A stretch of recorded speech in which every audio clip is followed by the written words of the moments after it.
O senhor disse que não iria mentir. A testemunha respondeu: e eu não menti. O assistente de acusação continua: quem que mandou você mentir? Ele fala: eu não menti, ninguém me pediu para mentir, nunca. Então, um outro assistente de acusação, Dr. Vinícius, vem e diz: testemunhas foram ameaçadas, isto não aconteceu com o senhor? Ele diz: em momento algum. O senhor está na Universal ainda? Ele falou que sim. Mas por que o senhor pediu para sair de pastor para se tornar obreiro novamente? Por o senhor ter reclamado de alguma coisa? Ele fala que não, foi por decisão dele própria. Ele nega ter ido ao IML também, mas as testemunhas o viram lá e ele continua negando quando isso é colocado para ele. Aí o assistente de acusação diz: se vê que o senhor não teme a Deus, não se lembra de absolutamente nada, sequer assume conhecer os pastores em confronto com seu depoimento nos autos. Se conhece a árvore por seus frutos, conclui com a testemunha este assistente de acusação. E a assistência de acusação pede para que a testemunha não seja liberada do fórum, porque pode incorrer em falso testemunho e poderia ter saído daqui ontem presa. Então vem um testemunho mais emocionante, que é o da Marion Terra, a mãe do Lucas, que é aquele, na minha opinião, que dá força ao inquérito, que mudou toda a história aqui. Ela inicia lembrando do Luquinhas dela, fala sobre a forma que criaram ele e os irmãos com superproteção, especialmente o Lucas, pois ele era muito bonzinho e não via maldade em ninguém.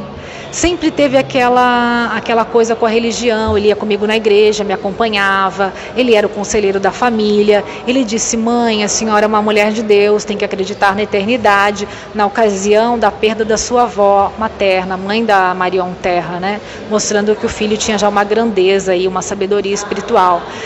Desde pequeno ele tinha a Bíblia dele. Ele se envolveu no grupo de jovem no Rio de Janeiro, onde conheceu o pastor Fernando, né? O Fernando, ela fala, mas mesmo assim ele nunca ficou sozinho, nunca foi sozinho. E quando nós íamos buscá-lo na igreja, ele estava sempre ajudando alguém. Uma vez ele estava com um mendigo na esquina e disse: mãe, estou aqui com esse senhor, com a Bíblia dele. E aí ela começa a desaba nas lembranças do filho, né? Das ações do filho. Um dia ela disse que estava na Europa, abriu a Bíblia e leu sobre Lázaro, e ali ela entendeu que o filho dela já estava morto.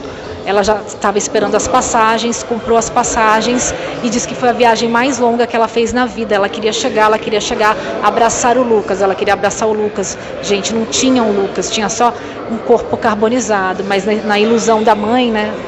Ela disse que na época não tinha DNA e que ainda não fechou o luto dela, que ele não merecia ter sido queimado vivo, que ela não consegue entender isso que aconteceu. Ela fala da morte do Carlos, que ela achou que não ia conseguir continuar, o pai do Lucas, que lutava tanto por isso, e que de dentro do IML falaram para elas: denuncie na imprensa, porque um corpo carbonizado perde a capacidade de se fazer reconhecimento. Só é possível através do DNA. E não tinha DNA em lugar nenhum.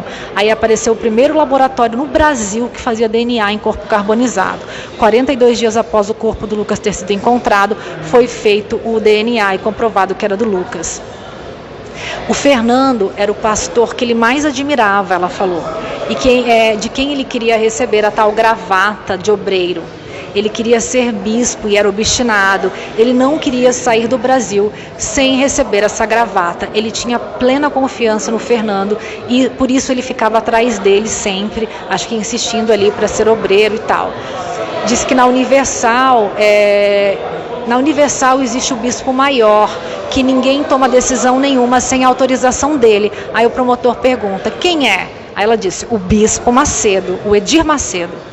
A instituição insiste em dizer que o que vocês buscam era insistir neste caso por conta de dinheiro. É verdade? Ela disse que é verdade, e inclusive porque já me disseram isso na Universal, eu pesquisando, Fernanda, me disseram isso. Mas o pai do Lucas gastou todo esse dinheiro da indenização da Universal, rodando o mundo para tentar que o caso não ficasse impune. Até na ONU ele foi.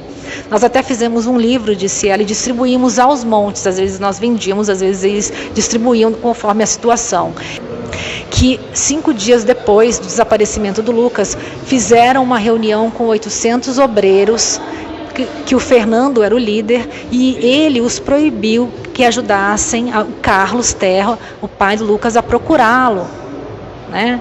Que proibiu que qualquer um ajudasse na procura pelo Lucas. O corpo ainda não havia sido encontrado nessa época que ela retorna um pouquinho. Eles não podiam, como igreja, se ocupar com o caso de um Luquinhas qualquer.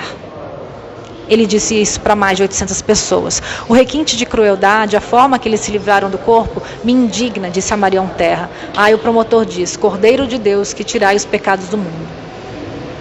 Trataram a senhora como uma prostituta porque estava trabalhando na Itália como cozinheira, é verdade? Ela disse que sim, que isso acontece muito e que eles tentaram fazer de tudo para difamar a família. É muito fácil você acusar alguém que trabalha fora de prostituta, sendo que é ínfima o percentual de estrangeiros que trabalham lá fora que se prostituem, por incrível que pareça, tanto da Ásia, quanto da África, quanto do Brasil. A maioria rala e muito, então eles usaram de todos os subterfúgios de manipulação para tentar colocar a igreja contra essa família. Coisa que eles só conseguiriam descredibilizando, a família. Todos esses anos, nós sempre colocamos a nossa esperança em Cristo, disse a Marion, porque Ele é o juiz dos juízes, e tenho certeza que Ele sempre será implacável, porque Ele é o único que tudo viu. Esses aqui são lobos, vivem em uma alcateia, se unem para fazer o mal para a nossa família. Existe uma equipe em São Paulo que foi contratada para fazer que este júri não acontecesse. Minha irmã hoje está em Porto Alegre, morrendo de câncer, mas acredita na justiça. Eles estão há 22 anos impune, festejando Natal, Ano Novo. E eu?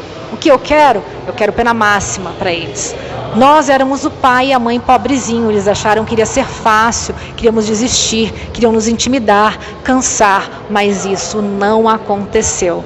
Fica a dor da saudade e a esperança de justiça, completa aí o assistente de acusação daí, que finaliza: pobre daqueles que escandalizam os pequeninos de Deus.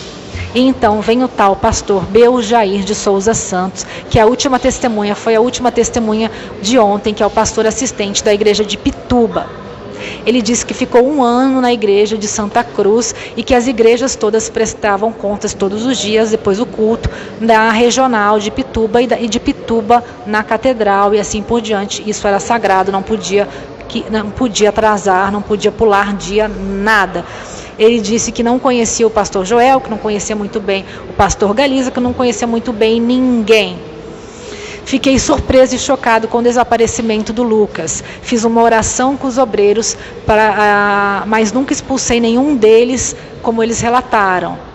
Diz que não conhecia, como eu falei, o assistente, o Galiza, que não conhecia muito bem o pastor Joel, que era o superior dele, com quem tinha reunião mensal na regional de Pituba, e mais, ele não conhecia o bispo Joel Miranda, mesmo tendo, sabe o que, minha gente? Morado com ele na mesma casa.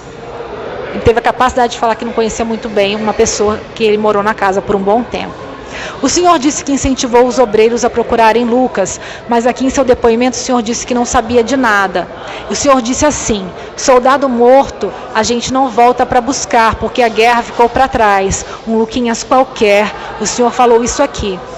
Não procede, eu jamais diria uma coisa dessas, disse o pastor Beljair. Todos eles disseram essa frase, pelo jeito, na igreja, do Luquinhas qualquer. Então, essas testemunhas pastores são os que a Marion definiu perfeitamente, uma alcateia de lobos. Eles se rendem a seitas, a doutrinas, mas não conhecem a Deus, disse o assistente de acusação. E o promotor pergunta se é quesitado crime de falso testemunho para o pastor Beljair de Souza Santos, de 49 anos, que fica também retido aqui até o final da audiência. Ele disse que chegou à igreja como membro, participou do grupo de jovem e foi obreiro aos 14, 15 anos e aos 20 se tornou pastor auxiliar. Aí o promotor pergunta para ele: você seria punido se falasse contra a igreja? Não tem por que eu falar nada contra, ele disse. Não seria punido se fizesse isso? Não seria chamado a atenção? Seria chamado a atenção. Hoje você exerce outra função? Não. Tem outra renda? Tem outra profissão? Eu sou mecânico. Mas qual que é a sua atividade laborativa? Da onde vem a sua renda? Da atividade pastoral, da Universal.